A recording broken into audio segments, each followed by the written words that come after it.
Hey, what is going on guys? It's Johnny and welcome to another Genshin Impact video. In today's video, we're going to be continuing our banner review for Albedo and Eula to help you guys determine if you should pull on these banners. For this particular video, we'll be discussing about Albedo. We currently do have a video on Eula's banner and will be linked in the description box below, in case you guys want to check it out. Before we do jump into it guys, if you do like the video, please consider hitting that like and subscribe button. This will greatly help our channel to grow and help with the YouTube algorithm and recommend the video to other viewers. Now, without any further ado, let's jump right into it.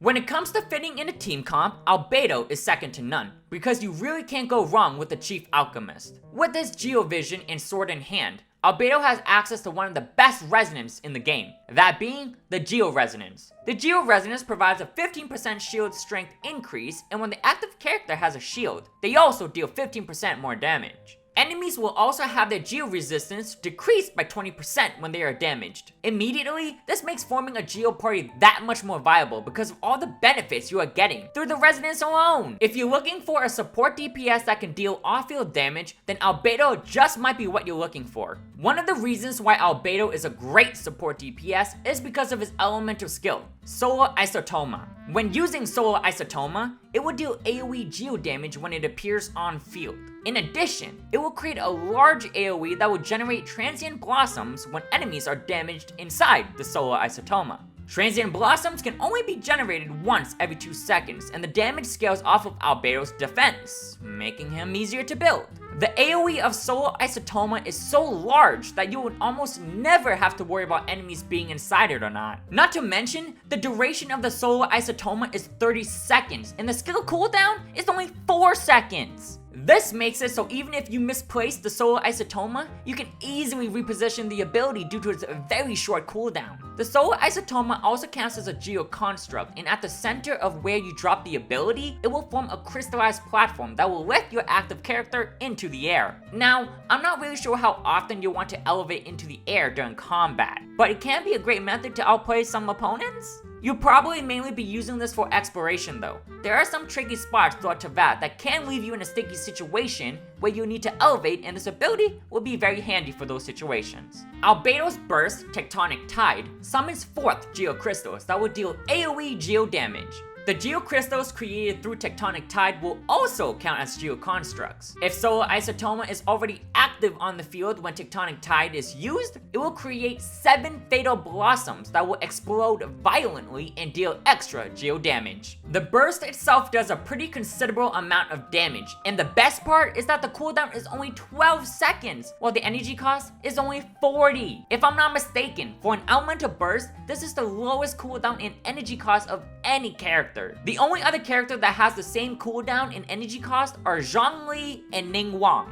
This is an absurdly low cooldown for a burst, and because of its low energy cost as well, you can expect to spam his burst many times throughout battle, making him the perfect support DPS. As an added bonus, his Elemental Burst also has supportive capabilities when you unlock his passive talent, Homuncular Nature, which increases nearby party members' elemental mastery by 125 for 10 seconds. This is great for characters that deal elemental reactions like Hu Tao. For weapons, Albedo has an arsenal at his disposal because there are so many weapons that work well with him. He even has the 3-star option, Harbinger of Dawn, to be one of the best F2P options. This weapon provides the user with a 46.9% crit damage, and the weapon's passive increases crit rate by 14% when the user's HP is above 90%. At Refinement 5, the bonus will jump to 28% crit rate. Now, this might seem troublesome because Albedo will need to be above 90% HP to get the crit rate bonus. But remember that Albedo is going to be swapping in and out. He'll mainly be swapped to the front lines to use his elemental skill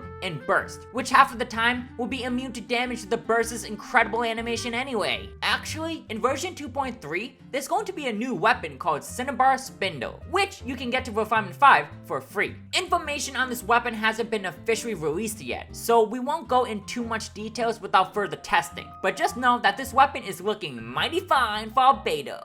and it's free. Version 2.3 is looking very exciting for Geo characters because there are new characters coming into the game, Ito and Goro. This gives players more options to build a Geo team, especially since Ito will serve as the first 5-star Geo main DPS. There's also going to be a new artifact domain, which contains the set Husk of Opulent Dreams. This set's 2-piece is going to increase your defense by 30%, and the 4-piece will increase your defense and Geo damage by 6% for every stack of Curiosity, stacking up to 4 times. This set is going to be great on Albedo because his solo Isotoma deals Geo damage and scales off of his defense. There's going to also be other viable options for artifacts as well, including mixing and matching, making it easier to build Albedo. Now, I mentioned it in my previous video for Eula's banner, but we'll briefly review the banner's 4 stars again. Both Albedo and Eula's banner have the same 4-star characters, Bennett, Noelle, and Rosaria. Bennett is an insane character and one of the best, if not the best 4-star character. He's an all-rounder who can heal and provide an attack boost to your party.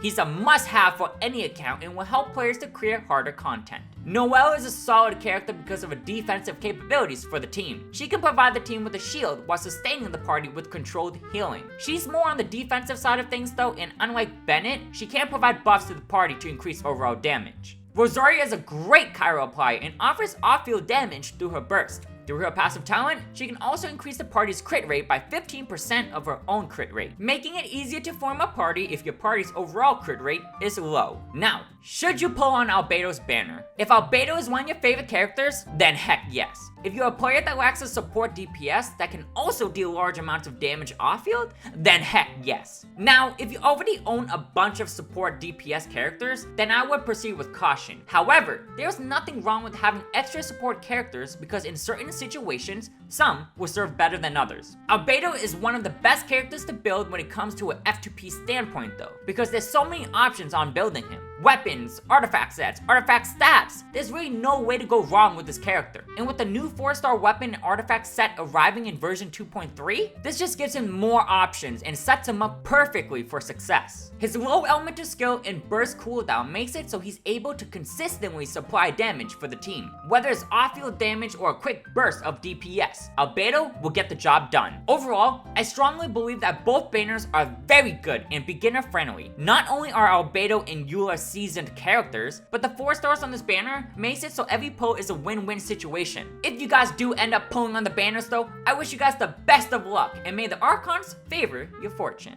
Alrighty guys, thank you so much for tuning in. If you did enjoy the video, be sure to smash that like and subscribe button. Don't forget to also turn that notification bell so you don't miss out on any newly released videos. I've been Johnny D, and until next time, I'll catch you guys in the next one.